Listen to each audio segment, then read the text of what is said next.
Пожароопасность 5 класса в Малгобекском районе. Возможно возникновение пожара в лесных местностях. МЧС предупреждает. Каждое воскресенье в Ингушетии рекордный день по количеству нарушений на дорогах. Инспекторы следят за свадебными кортежами. Все лучшее детям. Высококвалифицированные врачи из Татарстана проводят в Ингушетии прием детей. Медики занимаются лечением почечной патологии.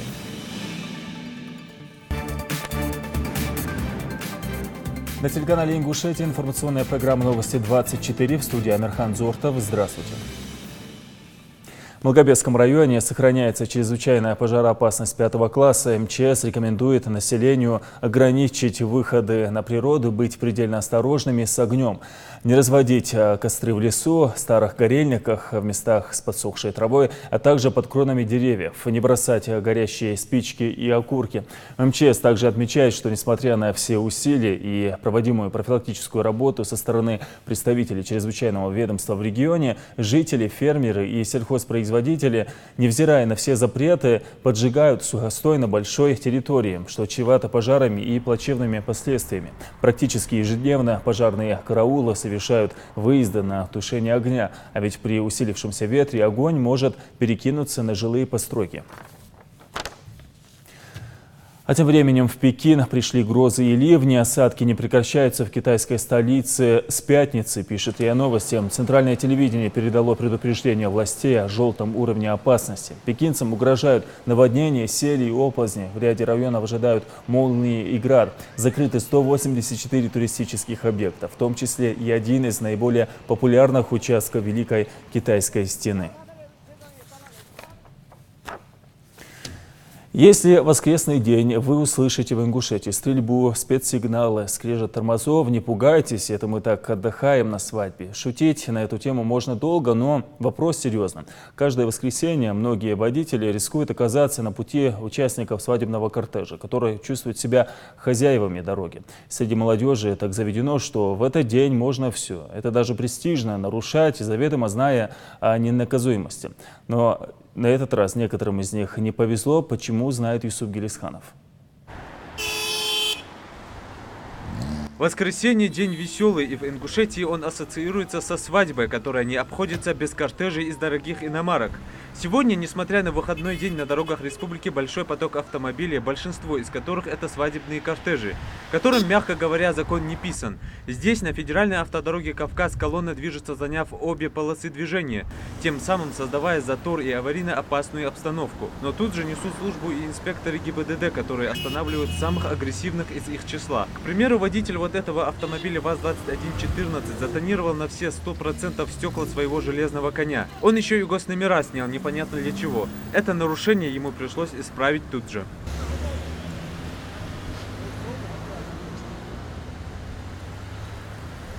Традиции народов Северного Кавказа настолько популярны, что о них известно даже в дальних странах. Обычаи, которые не меняются многие годы, передаются из поколения в поколение.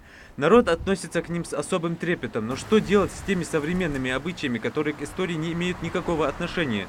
Как искоренить это явление? Этот вопрос мы решили задать самим водителям. Салман Итаров, водитель со стажем более 30 лет, считает, что самим участникам кортежа прежде всего следует соблюдать правила ПДД, ну а другим водителям уступать им дорогу.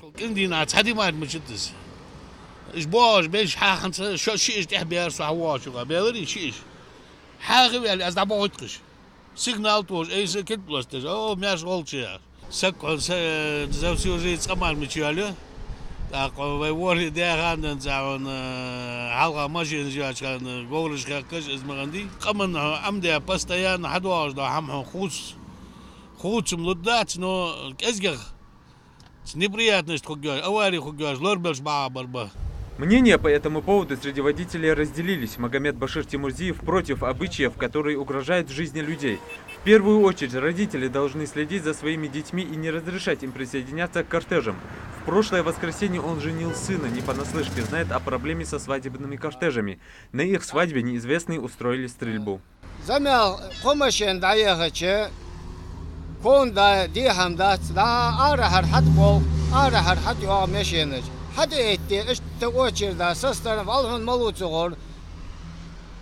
Sen zamel bol naha da te eti zulmuşdu. Boko şey zahiri bakaber.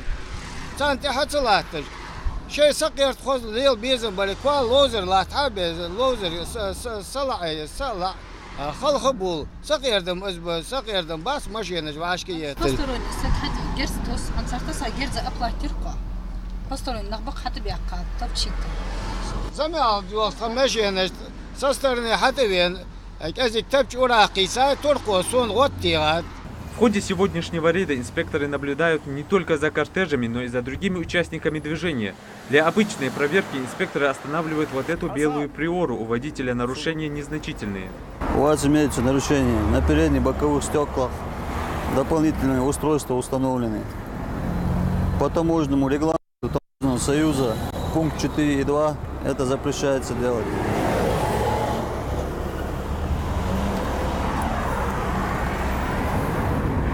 Передний лобок из пленка. Отвела машину. После этих слов инспектора водитель начинает вести себя весьма странно.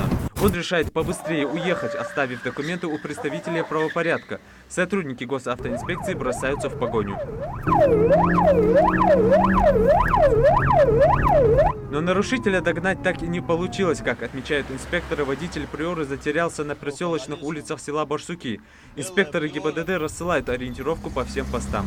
Белая приора, Татьяна, 153, Елена, Татьяна, 06 регион. Неподчинение, тонированный ягаш.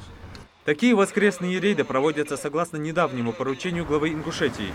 Уже зафиксирован целый ряд нарушений, таких как выезд на встречную полосу движения, превышение скорости, тонированные стекла. Это еще не полный список. Всем водителям, игнорирующим правила на дорогах, выписаны соответствующие протоколы об административных правонарушениях. Сегодня в рамках мероприятия нами было задержано транспортное средство, у которого госномера были заведомо подложные. На водителя составлен материал. Номера изъяты. Садир дерс ва мехкер шнахак кейшнахак бахкар чарга же шашта хаваш халч замешта нуску да машина контролировать мдойца цар жухсус були нарушение хамеггач ДТП хама хугач выезжать на встречную полосу выезжать до цар встречная а машина помех создавать до аварии хам халишо до ценах по обочине тоже транспорт едешь по обочине, едешь, короче, цигмачин, лоуз их, можно лоуз их, короче, тоже опасно для ДТП. Шортик, шей по колонии, шей ниса до Болгари, чуаволк Турция, мягко, шашты, шей царашнага. Жить согласно обычаям и традициям никто не запрещает, но все должно быть в рамках закона. В большинстве случаев свадьба заканчивается разбитыми машинами и испорченным праздником. К сожалению, очень часто в ДТП участники кортежа получают различные травмы, а порой бывают и человеческие жертвы. И горе от последствий ДТП приходит в наши же дома. Ну а инспекторы намерены проводить такие рейды систематически, каждое воскресенье меняя место локации. Юсуп Герасханов, Майрбек Миржоев, Новости 24. Торжественной и трогательной церемонией прощания завершилась первая смена Машука. Участники форума посмотрели концерт и фильм о проведенном на Машуке времени, созданные совместными силами самих ребят и организаторов форума. Вместе спели гимн России и энергично поддержали большой танцевальный флешмоб. В первую смену вошло более 1000 человек из 28 регионов страны. Ребята защитили свои проекты и активно вступили в борьбу за гранты. За первую неделю форума комиссия оценила около 400 работ по 10 направлениям: научно-техническое творчество, гражданская журналистика, политическая деятельность, молодежное предпринимательство, жилищно-коммунальный комплекс и строительство, проекты студенческих объединений, современное искусство и культура, социально ориентированный проект, познавательный туризм и общественный лидер. На конвейере проектов форума в этом году работает сразу 20 экспертов, 10 региональных и 10 федеральных. Они поделены на тройки по разным направлениям. Участник должен за 3 минуты ярко и доступно презентовать свою идею. Еще 2 минуты отводится на вопросы комиссии, после чего выставляются баллы. Там же прошла пересменка. Для участия в форуме приехали новые молодые люди. Врачи из Татарстана проводят в Ингушетии прием детей. В республиканской детской поликлинике осматривали пациента с почечной патологией. После того, как определится точный диагноз, в случае необходимости врач Наиль Акрамов проведет серию операций. Репортаж нашего корреспондента. Выделение препарата из почек всегда сомнительно. Понятно, да? Нам нужно, чтобы 95% выделения шло из почек. Мать двоих детей Ашат Издоева ждала этого приема несколько лет. Ее 6-летний сын Исмаил страдает врожденной патологией почек. Мальчик уже перенес 5 операций. В ходе последней ему удалили почку. Однако сейчас отказывает и вторая. Под угрозой операции и младший сын Ашат Мухаммад. У мальчика тот же диагноз. Квалифицированные врачи из Татарстана – последняя надежда, признается женщина. После недолгой консультации врачи вынесли вердикт. Старшему нужно прооперировать, а другого обследовать дополнительно. Операции сказали, что неизбежно. Необходимость диагностической консультации детей с такими заболеваниями в нашей республике стоит уже давно. Поэтому руководство Минздрава Ингушетии уже не первый год предпринимает необходимые меры, чтобы дети могли проходить качественный медицинский осмотр. Это уже третий приезд. С каждым разом время проведения вот этих консультативных приемов и оперативных вмешательств нашей республики увеличивается. Вот сейчас они в течение следующей недели целой будут проводить оперативные вмешательства. Прием маленьких пациентов проводит детский хирург, уролог, андролог, профессор Наиль Акрамов и Андрей Подшивалин. Методы лечения этих специалистов хорошо известны не только в России, но и за рубежом. Не первый раз приехали в вашу республику, и за это время она претерпела колоссальные изменения с открытием детской республиканской клинической больницы, с открытием перинатального центра федерального значения. И я считаю, что это очень большой шаг в будущее детского здравоохранения Республики Ингушетия. Те новые технологии, которые вводились здесь в прошлом году, в предыдущие наши приезды, они живые, они работают, и таким образом здоровье детского населения оно становится гораздо лучше.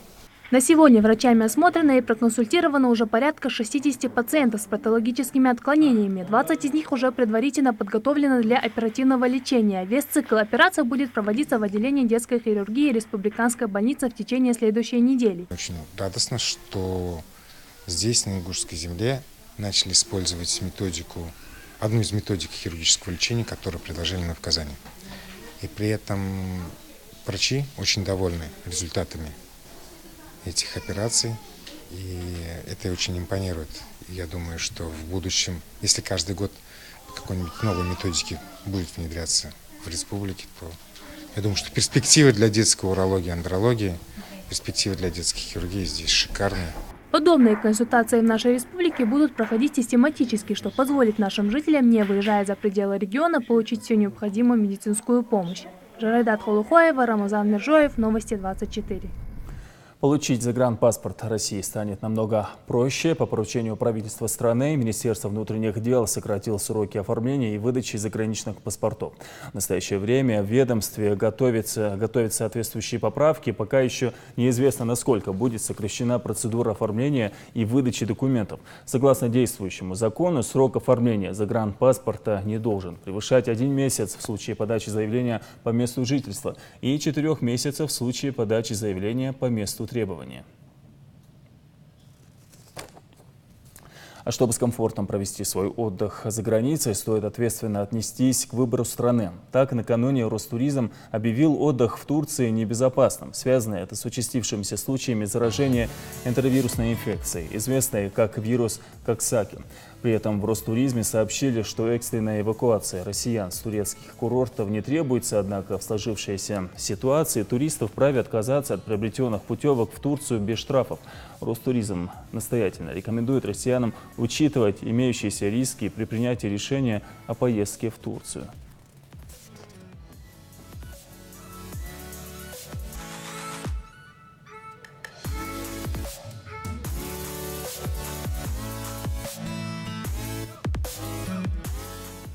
Сухой закон для автомоек в регионе все еще действует. Ранее владельцам таких организаций было рекомендовано временно прекратить оказание услуг по той причине, что из-за больших расходов живительной влаги напор воды в некоторых населенных пунктах стал слабее. Соблюдается ли этот запрет, проверяла специальная комиссия. Материал Марины Муталиевой.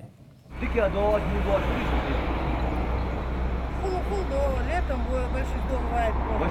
Когда жара, когда нужна вода, мало бывает. Изменилось ли что-нибудь после закрытия моек в городе? Вовсе нет. На вопрос представителя местной администрации жительница отвечает тут же. Женщина уверена, дело вовсе не в них. Более того, теперь машины моют во дворах, затрачивая в несколько раз больше воды, чем если бы пользовались услугами автомоек. У каждого мойки стоят свои резервуары, которые накопляются водой. Вода накоплена стоит, у них она бывает, на неделю-две им хватает своя вода, которую они привозят даже, которую они даже накопляют с краника. Но уже так как уже дана такое поручение, они не работают. Владельцы моек исправно платят налоги, утверждают в администрации. Вся необходимая документация у них на руках. Внутри установлены специальные резервуары, хотя воду зачастую используют питьевую. Так или иначе, обе мойки по улице Физкультурная закрыты. Единственная открытая мойка в городе находится по улице Асканова. Благодаря очистительной системе со специальными фильтрами одна и та же вода используется в течение 3 месяцев. Работники мойки уверяют, чтобы помыть одну машину, достаточно всего 1 ведра воды, благодаря подаче воды под напором.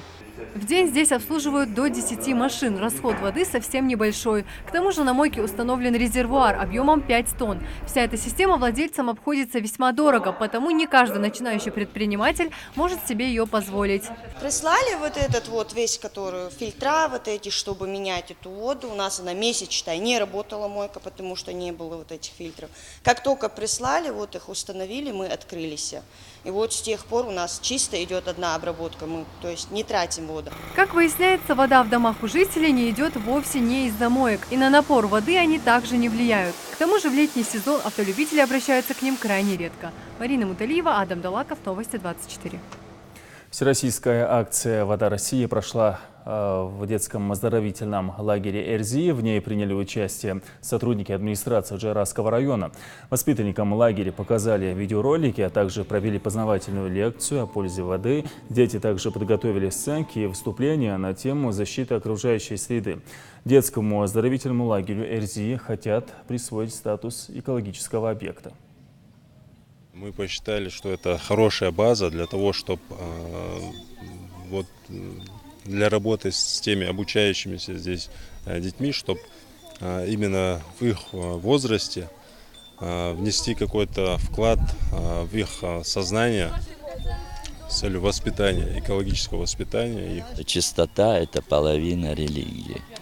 Это как азы должен знать любой мусульман. Ну, отталкиваясь и от этого, и от того, что год экологии, мы постоянно, даже в речевках у нас звучит вот такие слова.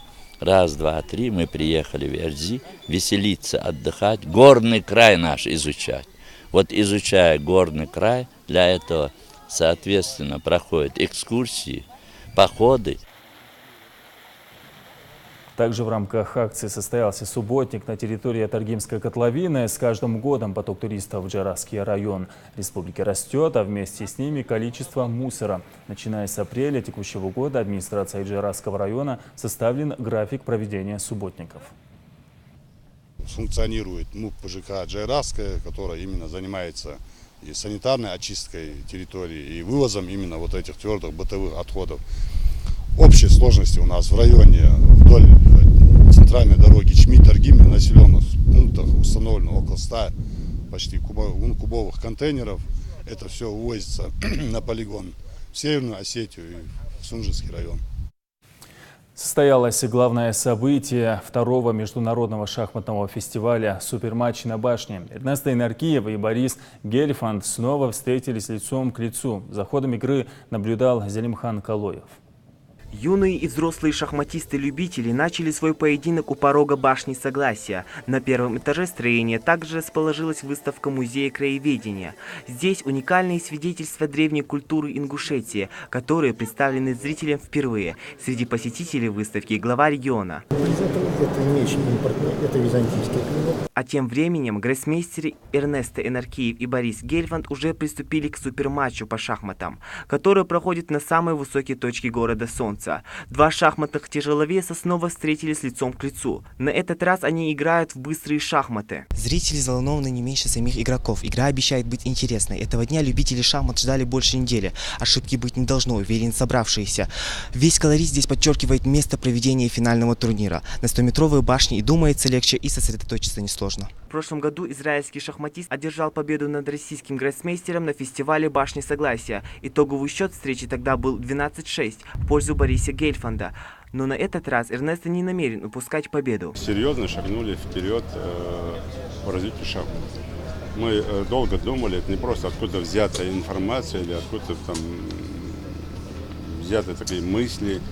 Мы долго консультировались в Москве, общались с людьми, с умными, как лучше развить образование республики. И одним из таких шагов, кроме строительства школ, и аттестации педагогов и других вещей, конечно, было одно из таких совершенных практик мировых, в том числе, это внедрение именно шахматной программы, шахматного урока в нашей школе. Двоюродный брат чемпиона Европы по шахматам Орс Инаркиев тоже решил прийти и поддержать своего вдохновителя. По его мнению, сегодняшняя игра закончится реваншем. Я думаю, что будет ничья, и у них случится Армагеддон. Это большой праздник для шахматистов разных уровней. Все они болеют за нашего земляка. Мы надеемся, что наш земляк победит. Удачи ему и победы в дальнейшем. Глава региона отметил значимость такого вида спорта, как шахматы. В скором времени во всех республиках планируется вводиться шахматные секции. Если взять по целом, по сегодняшнему турниру, мы сейчас поднялись наверх, посмотрели, и Борис, и Эрнест, они играют. Кто победит, там уже покажет там итоговый результат, как там все будет. В прошлом году победил Гельфанд, в этом году не знаю, кто победит, посмотрим. Настроение их боевое, они отдохнули, они мотивированы на победу. Весь мир наблюдал за ходом игры в режиме онлайн. Этот матч транслировался на различных интернет-сайтах. Зелимхан Калоев, Майрбек Межоев, Новости 24. На этом я с вами прощаюсь. Всего доброго.